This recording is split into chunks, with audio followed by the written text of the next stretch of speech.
Willow.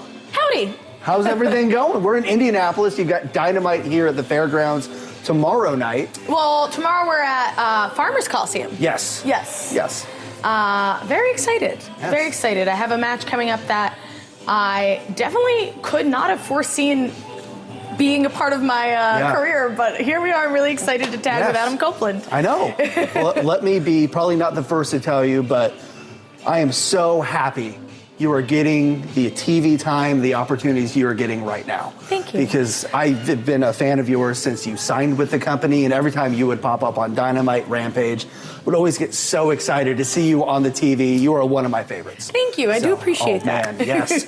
But yeah, you mentioned, like, let's get right into it. This match tomorrow night, you're tagging with Adam Copeland, taking on Julia Hart and Brody King. Yes. Is this even a bucket list thing, or is this something that just never would have possibly crossed? I think it's that one. Like, I don't think it would have crossed my mind as a possibility, but now that it is happening, I'm like, wow, that's awesome. I've lucked out with this one. I think, obviously, I've wrestled Julia Hart a few times. I'm wrestling her this weekend at the pay-per-view, but Brody King that would be a dream match for me. We don't do intergender wrestling on AEW, which I understand, but Brody, to be able to have a tag match where I can still have a gotcha moment to Brody King, I'm really excited about that. And of course, Adam Copeland, I've been a fan of for years. Yeah.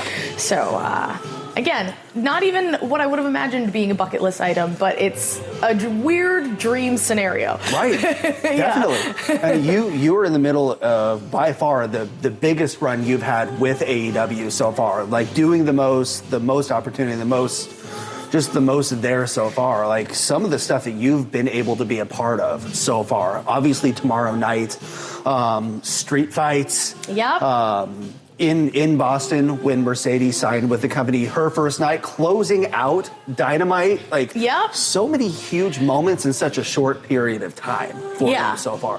What has this ride been like this year, just in 2024 for you? I've been really fortunate to have had a really good friend in Chris Statlander at my side for the whole time.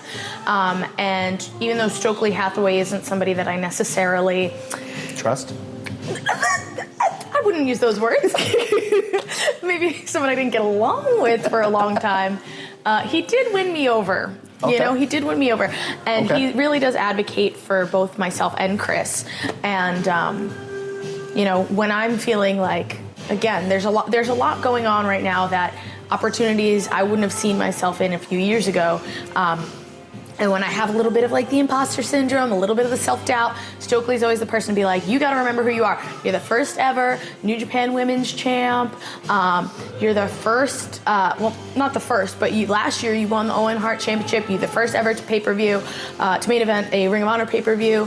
So I'm reminded of all these things from Stokely. He helps push me with my confidence. So that's why he's grown on me. Stat's someone I've just been friends with for years. You know, we both started wrestling out in Long Island, New York. And so we were running around on the indies together, and now to be on the stage that AEW provides us and be able to do that hand in hand is really an honor. And whatever I have going forward, no matter how big it feels, it's nice to have that support system. Yeah. You're taking on Julia Hart this Sunday. Yes. At Dynasty. Opportunity to win your first singles championship in AEW. Obviously, the Owen Hart tournament last year was huge. Yes. I mean, it was amazing. But the match this Sunday, you qualified and got that opportunity by winning the Fatal 4-Way match on Dynasty. There was a lot of history between everybody in that match. Very true. What was that match like, just preparing for? So the first thing that like immediately comes to mind is obviously Statlander was also a part of that match. And we did have a little chat beforehand where we were like, okay, well, one of us has to lose. But at the end of the day, we would be happy if one of us won, whether that be you or me. So no hard feelings there. You know, it was a little weird, but you know, one of us had to lose. And she's been TBS champion before. And so going into my match this Sunday, I have somebody who knows what it is to be TBS champion. They can provide me with guidance through that if providing I pull out the win. Right. Sky's somebody I obviously have a lot of history with. I was teaming with her a lot of last year. Yeah. And really, really good friend of mine until we both got misted by Julia Hart. And Right. I don't really know who she is anymore. Yeah. So that's like heartbreaking and frustrating. Yeah. But Anna Jay was also in that match. And that very first street fight I was a part of, I've been a part of 3 at this point. The very first one, she was in there throwing down. She's hardcore. And Anna's someone like who obviously had to take some time off after that. But since coming back, especially like this year, has really been kicking butt. Really, like, I'm super proud of her. Because we did have that moment in the street fight together, so it's been nice to like watch her blossom and grow since then.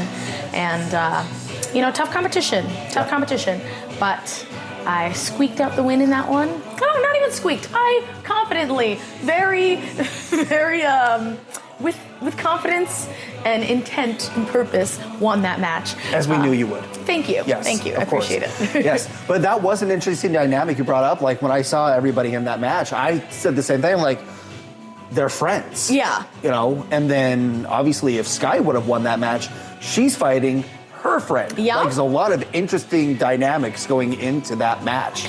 Yeah. But also going against Julia this Sunday, with Chris by your side, she knows exactly what it's like to wrestle Julia. Yes. And then also with it being house rules, you're no stranger to street fight, hardcore, anything goes matches Yeah. right now either. Like, this really does work to your advantage in a lot of ways I think people may not even realize.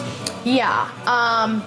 Before you were kind of touching upon the like friendship aspect of it, whether that be Sky, who would have won and had to face Julia, and the position that Stat and I were put in, is like at the end of the day, it's wrestling first. Mm-hmm. It's a competition before anything else. And all of us understand that. All of us want to be at the top of the game. So we're gonna do what we have to do. We all understand what we signed up for. Right. But Julia Hart is someone I've wrestled in 2 singles matches, I believe, so far. And unfortunately, I've not picked up the win then. So that is kind of lingering in the back of my head as I walk into Sunday. It's like, even though I've grown as a performer and wrestler, and I've really been able to tap into that like aggressive, violent nature that resides within me, there's that little doubt. Like, she's had my number, and I don't know. I just feel a lot more confident this time.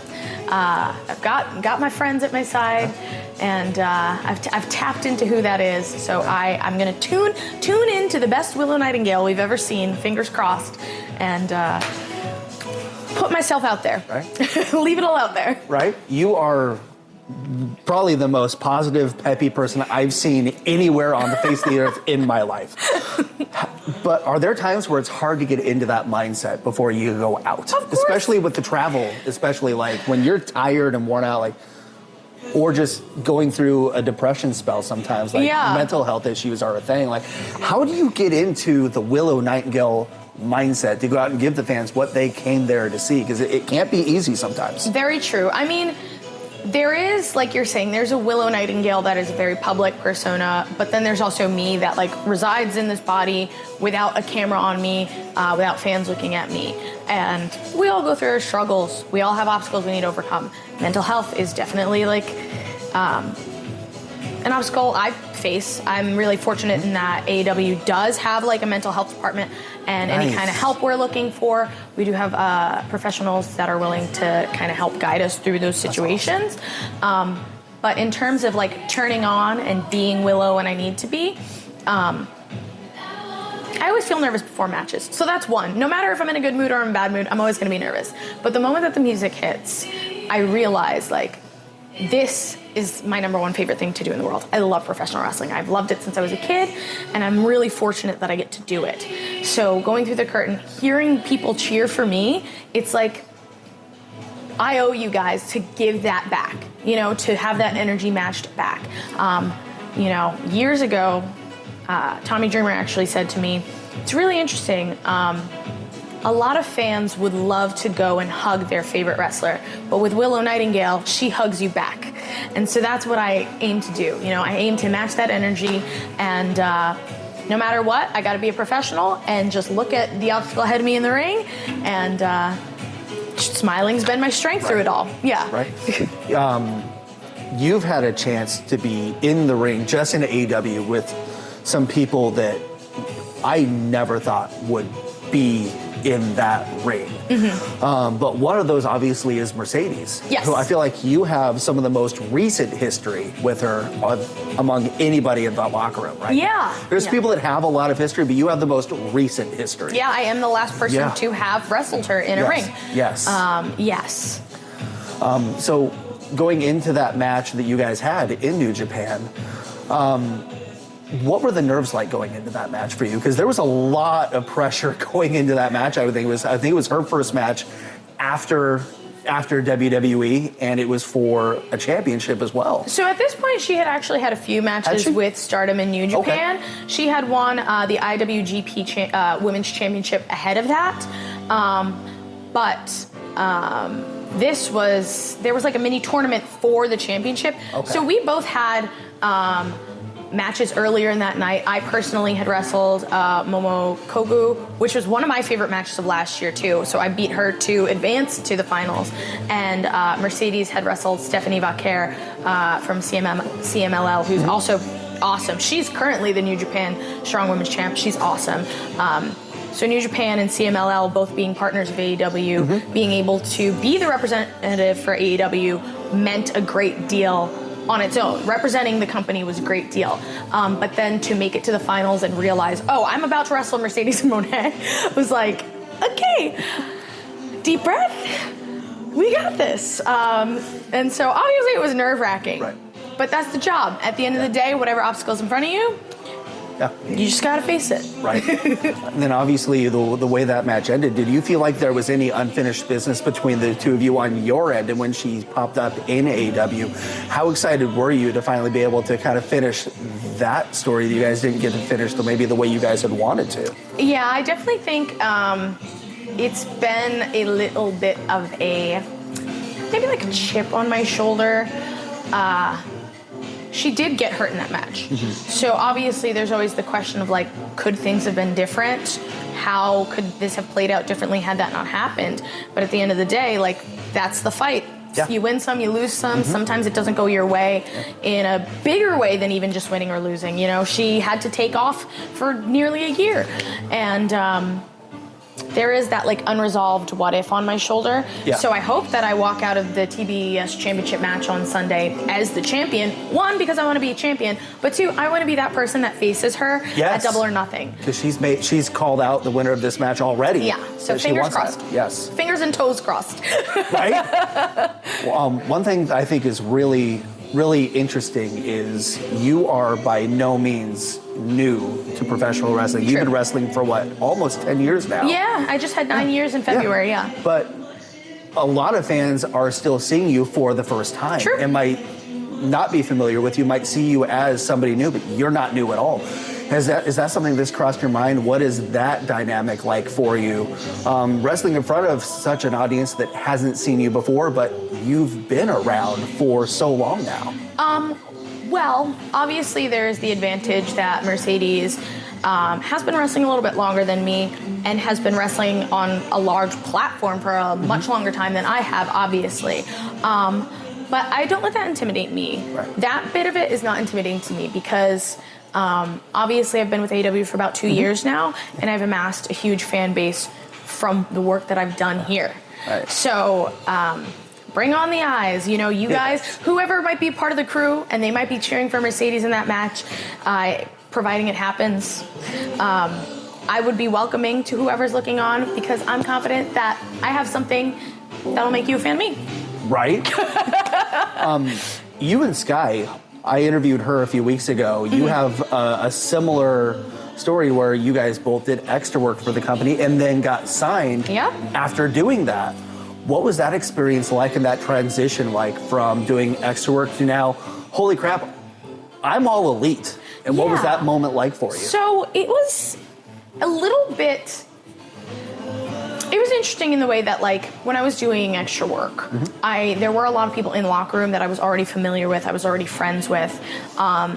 So the locker room already felt a little bit more comforting than if I was just walking in and like did not know anybody. Right. So that's gotta help. While I'm trying not to step on any toes, I don't want to be in anyone's way, there was a level of comfort that I already felt. But there's also this feeling of like being so close but so far from your goal. And that is really what I struggled with maybe like over the year or 2 years that I was kind of in this limbo of like, well, they keep asking me to do extra work, but where's the job? Like, when are they gonna hire me?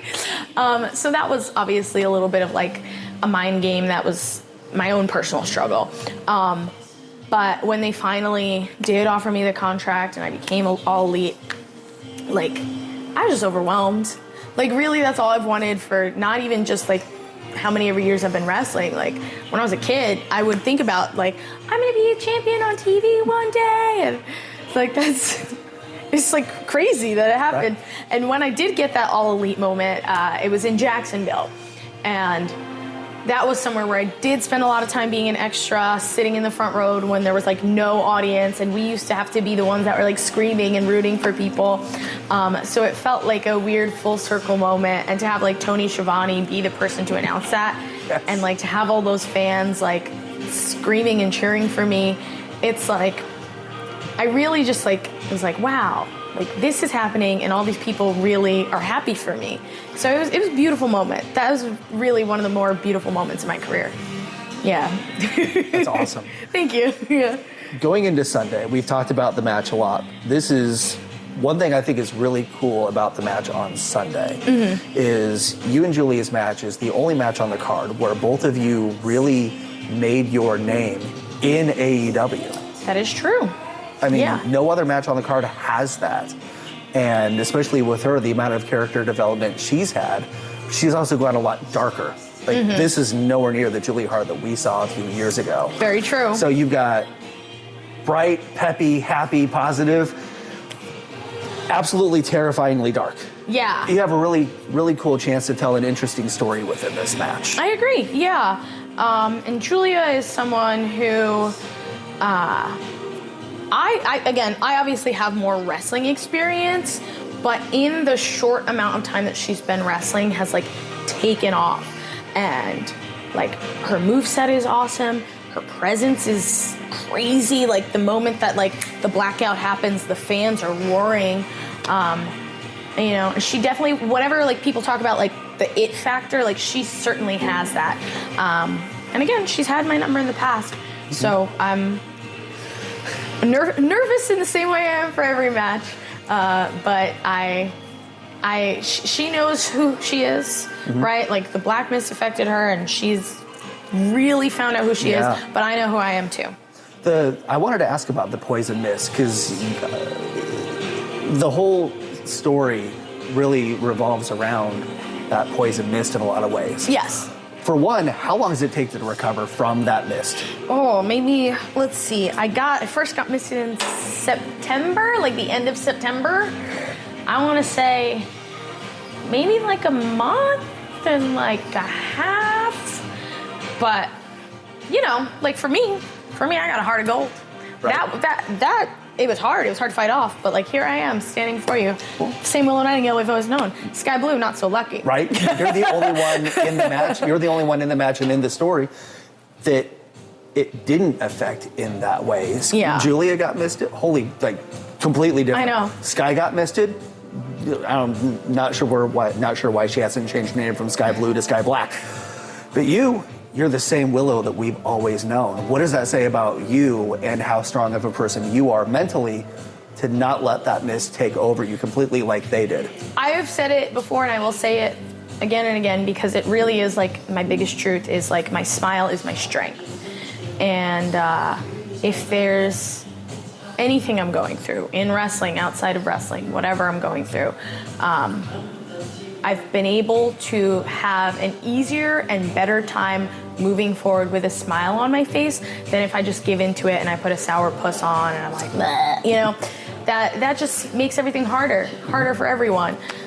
So I think it just exemplifies that as best as any other situation in my life. Yeah. And you can really use that into your advantage going into Sunday. But before Sunday, you've got tomorrow. Yes. Which is a little bit of a preview of what's coming on Sunday for both you and Adam and Brody and Julia. All 4 of you are involved with each other in some capacity on Sunday, but tomorrow night on Dynamite, you and Adam Copeland, Julia Hart, Brody King. What's your mindset going into this match?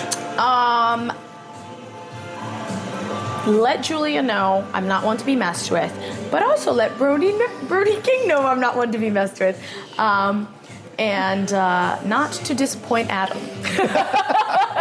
That would be the big one. I was so excited when I saw that segment last week when you guys put that match in place. Because I knew that was happening here. Yeah. I was going to see that match in person. Yes. I was excited. Oh my God, yes. Because as soon as we know the date, I start watching to see what matches are announced. Because I was like, yes. Have you and Adam sat down to talk about a strategy at all? Not to let it out, but have you guys sat down to talk about what this match could look like for you guys? Not yet, but we do get to the venue pretty early in the day, so we've got some time to strategize. Maybe work on a double team or 2. Who knows? But we definitely will have time to get our minds together. I think my first interaction with him ever actually is I'm a big fan of this band, Boy Genius. And I was wearing a Boy Genius shirt in the back. And he goes, hey, I love them. And I was like, ah!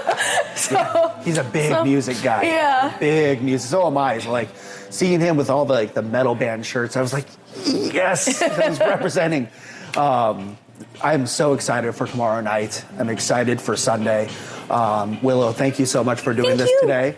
Again, I can't think of anybody that deserves what they're getting right now more than you. I'm so happy for you. Thank you. I cannot wait for tomorrow. I really do appreciate that. Absolutely. Thank you so much again.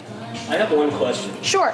What's it feel like to be misted? Does it burn like pepper spray or what? Like, how is that? It actually, so there is like a little bit of like that burning because it gets in your eye. Like if it gets in your eye, that's when you're in trouble. So there is that like burning that goes on.